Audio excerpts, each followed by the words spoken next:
Mobile bank বিডির পক্ষ থেকে সবাইকে স্বাগত জানাচ্ছি আজকে ভিডিওতে।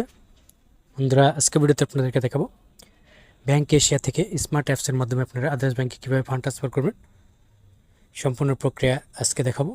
তার জন্য ভিডিওটা শুরু করি। ভিডিওটা শুরু করে একটাই রিকোয়েস্ট, যারা আমার এই চ্যানেল নতুন অত দ্রুত চ্যানেলটি সাবস্ক্রাইব করবেন, আর যারা সাবস্ক্রাইব করেছেন তাদেরকে অসংখ্য ধন্যবাদ। বন্ধুরা, প্রথমে আপনারা স্মার্ট অ্যাপসে ইউজার আইডি এবং পাসওয়ার্ড দিয়ে লগ ইন করবেন। কীভাবে রেজিস্ট্রেশন করবেন স্মার্ট অ্যাপস সেই ধরনের ভিডিও যদি না দেখে থাকেন, এই ভিডিওর নিচে ডিসক্রিপশন বক্সে লিঙ্ক দেওয়া থাকবে, দেখে নেবেন।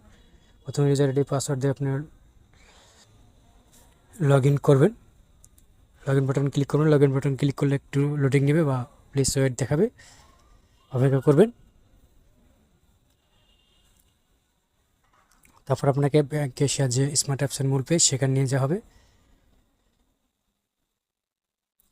সেখানে গিয়ে আপনি ট্যাপ ফর ব্যালেন্স, সেখানে ক্লিক করে আপনি ব্যালেন্স দেখতে পারবেন।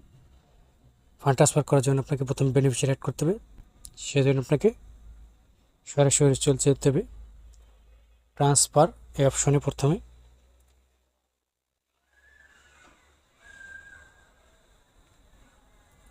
ট্রান্সফার অপশনে ক্লিক করলে আপনি এখানে আদার্স ব্যাংক অপশন সিলেক্ট করবেন।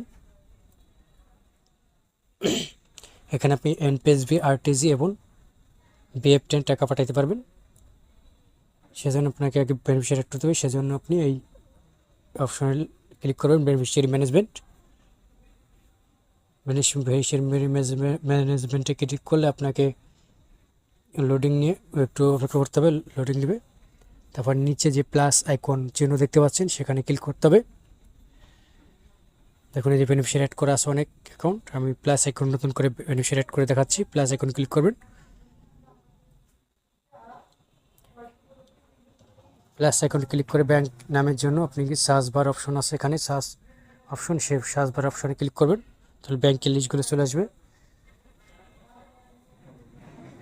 এই যে এখন সব ব্যাংকে আপনি টাকা পাঠাতে পারবেন, NPSB, BEFTN, RTGS সকল ব্যাংকই, যে সকল ব্যাংক লিস্ট দেওয়া আছে এখান থেকে আপনি যে ব্যাংকে টাকা পাঠাতে চান সেই ব্যাংকটা বেনিফিশিয়ারি অ্যাড করার জন্য আপনাকে সিলেক্ট করে নিতে হবে। সেই ব্যাংকটা সিলেক্ট করে নেবেন।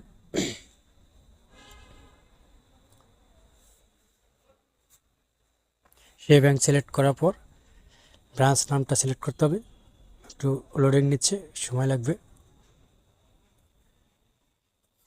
ব্রাঞ্চ নামটা দিতে হবে, সেজন্য আপনি সার্চ বারে ক্লিক করবেন পুনরায়, এবং এখানে অনেক ধরনের ব্রাঞ্চ পাবেন। আপনি এখান থেকে আপনার যে ব্রাঞ্চে আপনি টাকাটা পাঠাতে চান সেই ব্রাঞ্চটা লিস্ট এখান থেকে দেখতে পাবেন, সেখান থেকে সিলেক্ট করে নেবেন। ব্রাঞ্চ নামটা সিলেক্ট করার পর আপনি নিচের দিকে অ্যাকাউন্ট নম্বর দিয়ে দেবেন এখানে, তারপরে অ্যাকাউন্ট টাইটেল দিয়ে দেবেন, নিক নাম দিয়ে দেবেন, ইমেল অপশনাল, এটা না দিলে চলে, মোবাইল নাম্বার অপশনাল।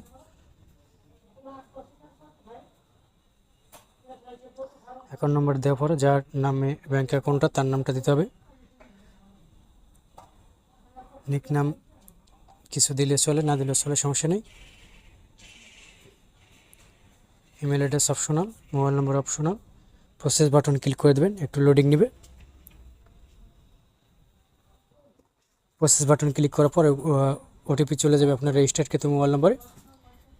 আপনি ওটিপিটার জন্য অপেক্ষা করবেন। ওটিপিটা বসিয়ে সাবমিট ওটিপি অপশনে ক্লিক করে দেবেন। ওটিপিটা চলে এলে ওটিপিটা বসিয়ে সাবমিট এই অপশনে ক্লিক করে দেবেন। সাবমিট অপশনে ক্লিক করলে একটু লোডিং নেবে। লোডিং নেওয়ার পর দেখানো হবে description account information add successful. হোমে ক্লিক করবেন, আপনি মূল পেজ চলে যাবেন এবং ফান্ড ট্রান্সফার করার জন্য পুনরায় আবার হোম পেজ চলে যাবেন, সেখানে বেনিফিশিয়ারি অ্যাড করে দেখতে পারবেন। হোম পেজে এসে পুনরায় আপনি ফান্ড ট্রান্সফার বা ট্রান্সফার অপশনে ক্লিক করবেন। এই অপশনে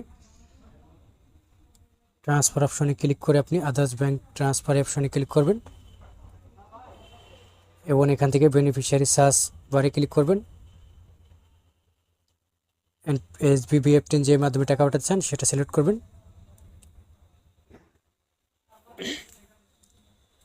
এটা মানে চ্যানেল সিলেক্ট করার পর আপনি যে অ্যাকাউন্টে বেনিফিশিয়ারি অ্যাড করছেন সেটা এখানে বসিয়ে দেবেন। এই যে বেনিফিশিয়ারি অ্যাকাউন্ট, অনেক ধরনের অ্যাকাউন্ট আছে, 3টা বেনিফিশিয়ারি যেটা পাঠাবেন সেটা সিলেক্ট করে দেবেন। তারপর টাকার পরিমাণ দিবেন, কত টাকা দিতে চান।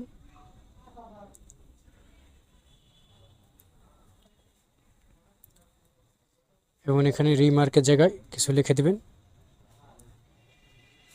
প্রসেস বাটন ক্লিক করে দেবেন,